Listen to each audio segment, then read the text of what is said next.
Auto water feeder ni sebenarnya bukan untuk semua orang, tapi kalau kau jaga kucing outdoor, mungkin ni penyelamat.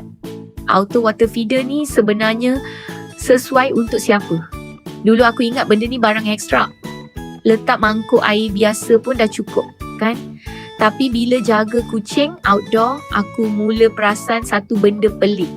Kucing aku datang, minum sikit, lepas tu pergi. Datang balik, minum lagi. Ulang banyak kali. Bila aku cek air, baru sedar dah. Ada habuk, semut, daun kecil.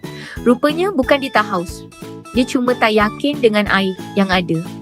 Sejak tu aku faham auto water feeder ni memang sesuai kalau kau ada kucing outdoor, kau selalu keluar rumah balik lambat, kau nak air sentiasa ada tanpa asyik cek. Atau kucing kau jenis cerewet pasal air. Benda ni bukan untuk memanjakan kucing.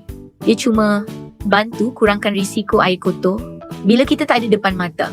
Kalau kau nak tengok model yang aku pakai tu, aku letak link kat bio, komen pin. Simpan dulu kalau rasa berguna. Komen sikit, kucing kau indoor ke outdoor?